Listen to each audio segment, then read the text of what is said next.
guys, welcome back to the Vault channel. So today we've got a little bit of information video, stuff like that. So basically today is going to be like a question video. I've had people ask me some questions, and then I'm just going to tell you some generic ones as well that most people ask me. So basically this is a bit of knowledge for everyone. So if you do see my head go like that, I've got my questions on my PC. As you can tell, I am in my office at home. So the first biggest question I get asked is where did Airsoft originate from? Most people think Airsoft originated from America, places like that, but it's completely wrong. So Airsoft first originated from is Japan in the early 1980s. It was Japan's answer to the American craze of paintball. So as you know, paintball started off in America, but Japan started off Airsoft in the early 1980s, and since then it has got huge. You have different varieties, styles of Airsoft like you do with paintball. So the different styles of paintball, I'm going to get into some paintball now before and everything. So with paintball you've got a couple ones. You've got the speed paintball, which you see people running around with big balloon things. You've got mag-fed, which is the paintballs are fed by a magazine, and then you've got traditional hop-fed paintballs, which is the ones with the pods and dump in on top. And it is now the same with Airsoft. You've got Speed QB, which is your speed softers with the HPAs, the crazy pistols, the HPA engines, and mags. So basically replicating speed ball or paintball, but an Airsoft version. Then you've got standard Airsoft, which is what we do on most of the sites for first and only, with the games and all that. And then you've got the realistic side called Milsim, military simulation. So with Milsim, it's you pick a side, good, bad side. You have to get the proper loadout. You have, instead of using like the high cap magazines, you have to use low caps. So real caps, basically 30 rounders, which some magazines, mid caps, do now. There's a little bar on the inside that switches between the 150 and 30 rounds. So and then you can only carry a certain amount. All the loadout has to be correct. So Airsoft started in Japan, early 1980s, as Japan's answer to the American craze of paintball. So next one is who can play Airsoft. So anyone can play Airsoft if they are above the age of 13 for legal reasons and everything like all that. So anyone can play, so it has to be 13 up. And then yeah, so I've been playing for a couple of years now. I don't forget how long I've been playing. I've been playing for a long time, had a little break, and then got back into it. So next question is Airsoft like paintball and other combat sports? The answer to that is yes and no. Some scenarios can be the same, some scenarios can't. It's like paintball doesn't have milsim, stuff like that, or they do with the mag-fed, so it's a bit different. So it's like similar. The biggest similarity from Airsoft and paintball is the speed QB and the speed softing and all that. So next question do I get, is Airsoft safe? Now the number one priority for all of us at First and Only and Marshals, which I am on the Marshals for the Vault, is safety. The only thing you can get that hurts is if you're going bare skin. See an example, bit of bare skin, you get a little bleeds, marks there, and that's it. That's just bare skin, and that's the worst that could happen. That's why safety is our number one concern. So always eye protection is a must. I have got a video on the different types of eye protection. I'll leave a link up here or down below, whichever one it is. So I've just got two versions here. I've got the big mesh mask, and then I've got some body pilots. If you do go buy your own face protection goggles and all that, and you're not sure if they are ballistic rated for BBs, take them to your local site, ask them, do you mind having a couple of shots in them? And then what we'll do is what we do all the time. If someone brings in a pair of goggles that they're not sure, I'll take them in the side out in each one of the higher guns, which I am going to do a video about all our high guns very soon. 2 shots in each to see if they crack or anything like that. We do let people know if they do crack, you have given us permission to shoot them. So it's rather if they crack while being tested, and you didn't know that and you wore them, go out outside, you get shot on them, they crack, we have to call ceasefire, escort you out and sort out some line protection. These change for, I think it is,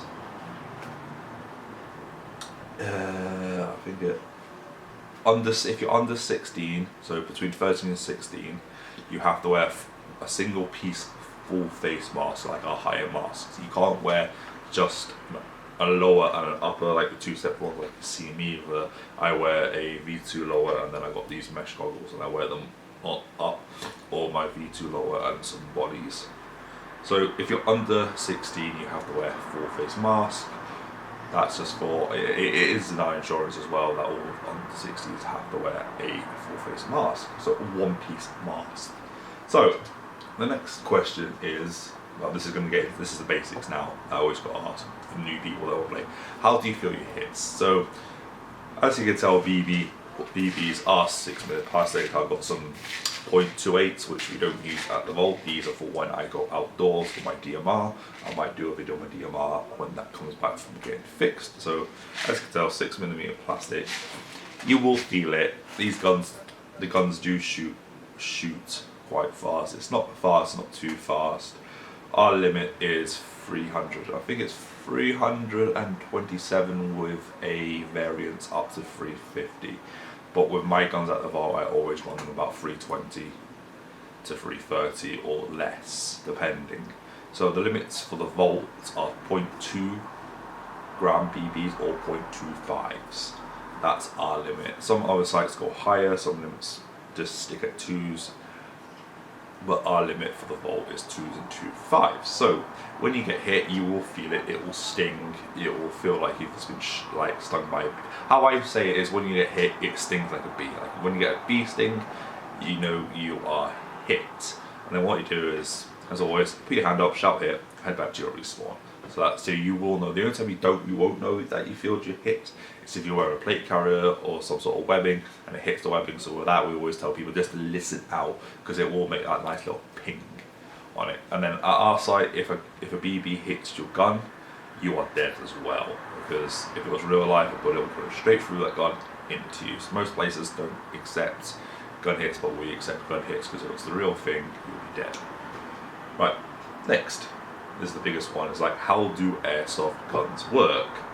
So there's 3 types of airsoft guns. You've got the electric ones, you've got the gas blowback ones, and then you've got HPA. The electric ones is with the battery in the back or the front, and then you've got a motor that's in your grip. What that motor does, it turns the gearbox, which then pulls a piston back in the gearbox. A BB gets fed through the hop-up into the barrel, stops, and then as soon as you pull the trigger, it releases it, and basically it's air pressure that pushes the BB out.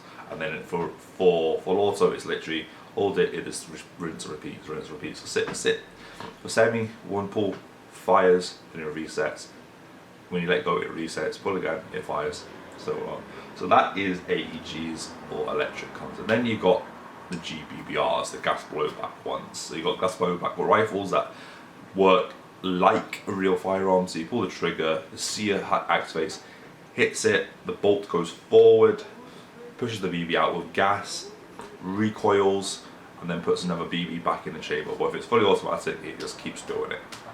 And then it's exactly the same with a pistol. You put your mag in, you cock it so you're live, pull the trigger, hammer the trigger system hits the sphere, hits the BB out, and then it recycles. So it uses that gas pressure. What it does is it uses the gas pressure to cycle a new BB into the chamber. So that's just a brief experience. I could go more in depth about gearboxes and stuff like that, but that is a whole other video.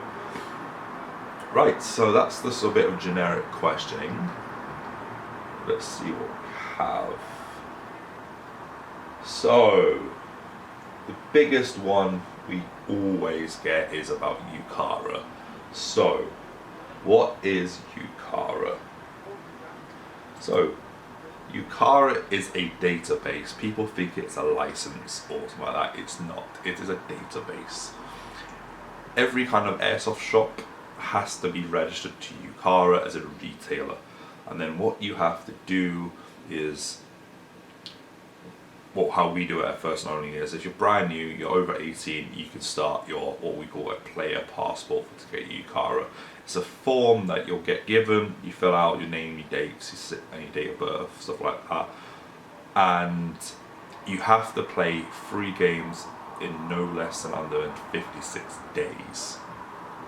So you come in, you play your first game, you enjoy it, you want to start Yukara, you fill in the form, you get your first stamp, and then you can come back the next day and get your second stamp. But that third stamp has to be on day 56. It can't be before it, but it can't, and it can't be after it. It has to be on that day, or it can be after it, but you've got up to a year to complete it. So on that third stamp, it is advised that when you know it's Yukara Day, you must bring 2 forms of ID, so a license, passport, something like that, and then you need a piece of paper, a paper one with your address on it. So for me, I used my provisional driver license and a bank statement. So you can use a passport and a bank statement, anything. So you need basically one photo, one with proof of address. And then the most important thing that most people don't do is which we tell people to do, you have to buy a membership. So there are 2 types of memberships we have. We have a bronze and we have a gold. The bronze is £20 for the whole year. That's how long it lasts, and that's how long your Yukara will last until you have to renew it. Basically, so I buy it today for £20. I get bronze. I renew it next year, and then my Yukara will run next year. So bronze is just for people that just play every now and then, don't really often, but just want a Yukara. And then we've got gold, which is £100. That's for the people that always play day in, day out, and everything. So, plus with gold you get the perks, you get some free member days, you get, I think it's 5% discount on stuff you buy, stuff like that. So, just remember guys, Yukara is not a license, it's a database. That's the most important thing there is. So that is going to be about it. It's only a small video, just a small one, just to keep everyone updated. For some news as well, we are starting to do a under 18s session now. So I think our first one, if I'm right in saying, if I can get back to my page, is basically the 23rd of September from 6 to 9 PM is under 18s Fun Friday. So it's just to get all the new people, all the like kids coming together to play for the first time. If they want to try it, they can, stuff like that. So it's just something new and refreshing that we're doing. As everyone probably saw as well, TikTok is now back at the Vault. We got a new TikTok clock. I did post that on Facebook, which will be down in the description as well. So, and then that's it really. So thank you guys for listening. If you do have any other questions about Airsoft, drop them in the comments. I'll try my best to answer them. If not, I'll do some more research. Also, our next video will be I'm bringing back the player interviews now. So our next video is going to be a player interview. That will be released next week at some stage, after I've edited it and everything. So thank you very much guys, and I will catch you in the next one.